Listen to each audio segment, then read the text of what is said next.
Imaginez un instant, des milliers d'hommes quittent leur terre, leur famille, parfois sans jamais revenir. Sur leurs vêtements, une croix rouge. Dans leur tête, une certitude absolue. Dieu est de leur côté. On est en 1095. L'Europe chrétienne apprend une nouvelle qui met le feu aux consciences. Jérusalem n'est plus sous contrôle chrétien. La ville où le Christ a vécu est désormais gouvernée par les Turcs seldjoukides. La réponse ne tarde pas. À Clermont, le pape Urbain II monte sur une estrade. Il ne brandit pas une épée, il parle.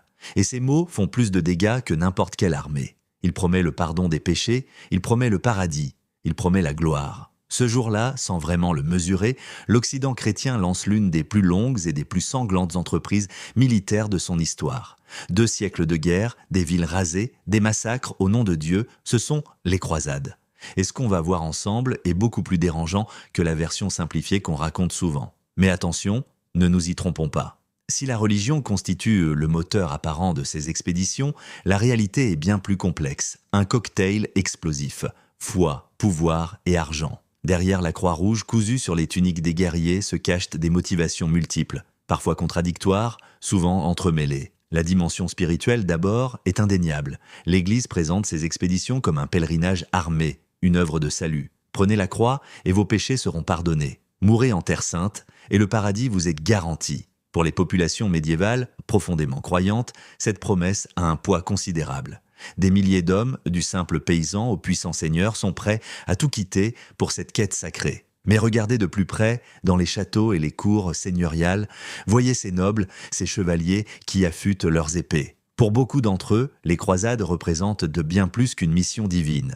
C'est une opportunité en or d'étendre leur domaine, d'acquérir richesse, émose et prestige, de se tailler un royaume en Orient. L'ambition politique se drape dans les vêtements de la foi. Et puis, il y a la réalité économique. L'Europe du XVIe siècle connaît une explosion démographique. Les terres se divisent, les ressources se raréfient. Les cadets de familles nobles, exclus de l'héritage par le droit d'aînesse, voient dans l'Orient une chance de posséder enfin leur propre domaine. Pas d'héritage en Europe? Allons en conquérir un en Terre Sainte. Pendant ce temps, dans les ports italiens de Venise et de Gênes, les marchands calculent. Ils voyaient déjà les comptoirs commerciaux qu'ils établiront en Méditerranée orientale, les fortunes qu'ils amasseront en contrôlant les routes des épices et de la soie. Pour eux, les croisades sont une formidable opportunité commerciale. La première croisade, un succès inattendu. En 1095, suite à l'appel d'Urbain II, des dizaines de milliers d'hommes se mettent en marche.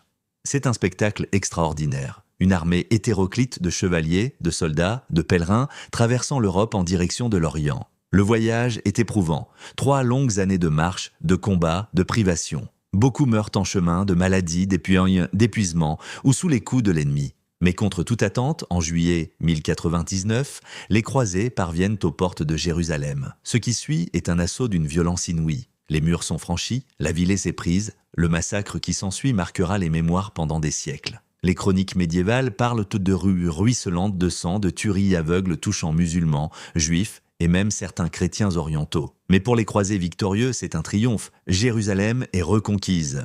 Et rapidement, ils établissent ce qu'on appellera les États latins d'Orient. Le royaume de Jérusalem, le comté d'Édesse, la principauté d'Antioche, le comté de Tripoli. Ces entités chrétiennes, en terre musulmane, vont durer près de 2 siècles. La deuxième croisade, quand les rois échouent. L'euphorie ne dure pas. En 1144, Édesse tombe. C'est la première grande perte territoriale pour les chrétiens et elle provoque une onde de choc en Europe. Il faut réagir. Cette fois, ce ne sont pas de simples chevaliers qui prennent la croix, mais des rois eux-mêmes. Louis VII de France et Conrad III du Saint-Empire, 2 des plus puissants monarques d'Europe, se mettent en route avec leurs armées. Pourtant, malgré ce prestige, malgré ces forces impressionnantes, la deuxième croisade se solde par un échec retentissant. Le siège de Damas, en 1148, tourne au désastre.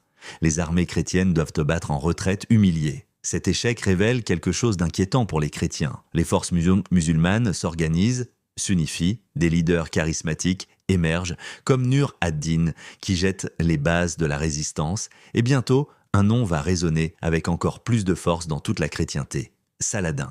La croisade des rois, le choc des titans, Saladin remporte une victoire écrasante à la bataille de Hattin. L'armée chrétienne est anéantie, et quelques mois plus tard, l'impensable se produit. Jérusalem retombe aux mains des musulmans. En Europe, c'est la stupeur, puis la colère. Il faut reprendre la ville sainte, et cette fois, ce sont 3 des plus grands rois d'Europe qui prennent personnellement la tête de la 3e croisade. Richard Cœur de Lion d'Angleterre, le guerrier légendaire. Philippe II, Auguste de France, le roi rusé. Frédéric Barberousse du Saint-Empire, l'empereur vieillissant mais respecté. 3 titans qui vont affronter Saladin, mais le destin en décide autrement. Frédéric se noie tragiquement en route, traversant une rivière en Anatolie. Philippe et Richard, après quelques victoires, finissent par se brouiller. Philippe rentre en France, Richard reste seul. Ce qui suit est une série de batailles épiques entre 2 légendes, Richard et Saladin. 2 guerriers qui se respectent mutuellement, 2 stratèges qui s'affrontent dans un duel d'intelligence autant que d'armes. Finalement, Richard ne parviendra pas à reprendre Jérusalem. Mais il négocie un traité avec Saladin. Les pèlerins chrétiens pourront accéder librement à la ville sainte. C'est une demi-victoire, un compromis, mais c'est mieux qu'une défaite totale. La 4e croisade, la trahison ultime. Si vous pensiez avoir tout vu, préparez-vous. La 4e croisade va illustrer jusqu'où la dérive peut aller. En 1198, une nouvelle expédition est lancée. L'objectif, reprendre Jérusalem en passant par l'Égypte. Mais les croisés ont besoin de navires, et c'est Venise qui les fournit à un prix. Les Vénitiens, ces marchands calculateurs, ont d'autres plans. Ils manipulent les croisés, les détournent de leur objectif initial. Et l'impensable se produit. En 1204, l'armée croisée, censée libérer la Terre Sainte, assiège et pille Constantinople. Constantinople, la capitale de l'Empire byzantin, une ville chrétienne. Pendant 3 jours, c'est un carnage, un pillage d'une violence inouïe. Les églises orthodoxes sont profanées, les trésors volés, la population massacrée ou réduite en esclavage. Le monde médiéval est horrifié. Comment des croisés, portant la croix du Christ, ont-ils pu commettre une telle abomination contre leurs frères chrétiens? Le schisme entre chrétienté orientale et occidentale, déjà existant depuis 1054, devient irréparable. Une blessure qui ne guérira jamais. La fin d'une ère. Les croisades continuent après ce désastre. Une 5e, une 6e, une 7e, une 8e. Certaines obtiennent des succès diplomatiques temporaires, comme celle de Frédéric II qui récupère Jérusalem par la négociation. D'autres se soldent par des échecs militaires retentissants. Mais l'élan est brisé. Les États latins s'affaiblissent. Les forces musulmanes se renforcent. Et en 1291, la ville d'Acre, dernier bastion chrétien, tombe définitivement. C'est la fin. Après presque 2 siècles de présence, les chrétiens occidentaux sont définitivement chassés de Terre Sainte. Les croisades sont terminées, mais que reste-t-il de ces 2 siècles de guerre sainte? Un héritage complexe et contradictoire. Sur le plan politique, les croisades ont profondément transformé l'Europe. Paradoxalement, elles ont à la fois renforcé le prestige de la papauté et contribué à l'émergence de monarchies nationales plus puissantes. L'absence, prolongée de nombreux seigneurs partis en croisade, a permis aux rois de centraliser leur pouvoir, d'absorber des terres, de construire des États plus forts. Sur le plan culturel et intellectuel, les échanges ont été extraordinaires. Les Européens découvrent les avancées scientifiques du monde arabe. Les mathématiques, ces chiffres arabes que nous utilisons encore aujourd'hui, l'astronomie, la médecine, la navigation, des techniques agricoles innovantes arrivent en Europe. Des denrées exotiques, comme les épices, le sucre, les agrumes, enrichissent la gastronomie européenne. L'architecture militaire européenne est transformée par les fortifications orientales. Les imposants châteaux forts à enceintes concentriques, les tours rondes, les systèmes de défense sophistiqués, tout cela vient de l'Orient. Sur le plan économique, c'est une révolution. Les villes marchandes italiennes connaissent un essor spectaculaire. Venise, Gênes, Pise établissent des comptoirs, contrôlent le commerce méditerranéen, accumulent des fortunes colossales. Le capitalisme commercial naît de ces échanges. Les techniques de bancaires sépétiens se sophistiquent pour financer ces expéditions coûteuses. La Méditerranée devient le centre d'un réseau commercial qui prépare la Renaissance. Mais l'héritage religieux est beaucoup plus sombre.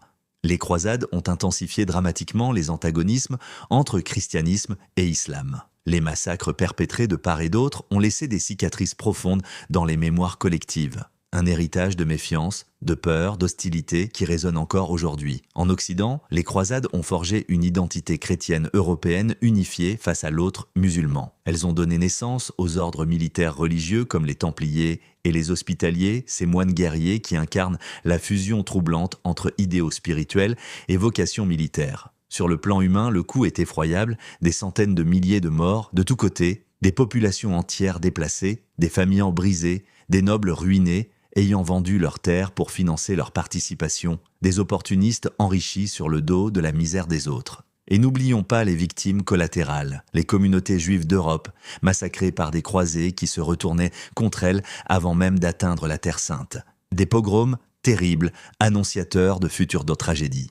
Conclusion, Comprendre pour ne pas répéter. Alors, que retenir de cette épopée sanglante qui a duré 2 siècles? Les croisades, ce ne furent pas de simples guerres de religion. C'est une vision simpliste, réductrice, qui passe à côté de l'essentiel. Elles constituent des événements historiques d'une complexité remarquable où se sont entremêlés la foi, le pouvoir, l'argent, l'ambition, l'idéalisme et le cynisme le plus calculateur. Elles ont remodelé l'Europe et le Moyen-Orient. Elles ont créé des ponts culturels et creusé des fossés religieux. Elles ont enrichi certains et ruiné d'autres. Elles ont favorisé les échanges intellectuels et attisé les haines les plus viscérales.